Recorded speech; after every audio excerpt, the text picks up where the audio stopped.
at least cooperate with a PTA or PTO or some kind of parents group if there was one. Because I had gotten a substantial number of reports of principals and upper administration that said, no, we don't need you here, just go away. And I thought that was a bad thing. So I think I passed some silly unfunded mandate that said something like every school shall cooperate with at least one parent group. And got an award from the PTA and got some flack from some school people, but I think in the long run it worked out, and I've been happy to see attitudes change about this as I think people realize A, they can't do everything themselves, and B, there's some folks outside the walls who actually know something. But to that end, I think I'd like to put a challenge before you. And that's always good when I start by saying I know nothing about your topic and then come in with recommendations, but I'm in the legislature, that's what we do. I would challenge y'all on both sides to think out of the box. Because, and here's what I mean by that. Think about, on the business side, what you can provide that nobody else can. We have a lot of wonderful partnerships. A lot of mentoring programs that go on, and a lot of people who write checks, and a lot of people who provide volunteers. But it strikes me that there's certain elements of rolling up your sleeves that sometimes get missed. And I would put the same challenge to the school people. Figure out what you really need that you might be afraid to ask for because you would be admitting that perhaps you don't know everything that you need to know. I have some people who are very helpful to me when I run into legislation that I don't know much about that I have to do something about. I have a fellow that Linda and I both know who's a great nonprofit tax attorney.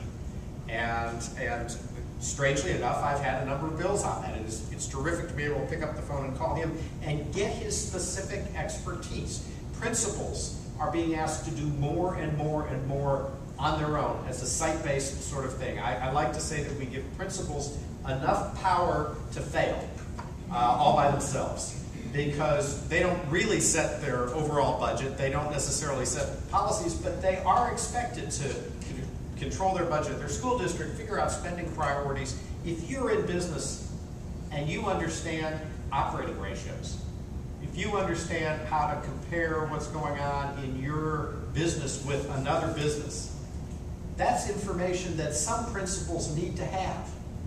And that can be tremendously valuable to bring to them in a way that you might have the particular expertise to do that somebody else could take your mentoring spot and go off and do that. I'm not trying to demean or talk negatively about any of the programs that are in place, but I see so many business people come to us with the greatest idea about how to evaluate teachers or how to do sort of the educational stuff. And I want to say to them so often, you're not an expert on that stuff, but here's some stuff you really know. Could you tell us about that? Could you tell your school about that? Could you tell your school board members about that? Because those of us who have the responsibility in an elected office to make important decisions often are making those decisions with not nearly the skills or the background as you might be able to bring. And so again, some of us won't admit that, but I think there are an awful lot of people out there just looking for that kind of help. And so again, I would challenge the business community to try to think of what expertise are you bringing that may not already be at the school other than another warm body, other than even another educated warm body. And I would challenge the school people to try to figure out what's the highest and best use you can get out of a particular volunteer, out of a particular company that you're not currently, that you can't get from anybody else. And let's see if we can really amp up what some of these partnerships are doing.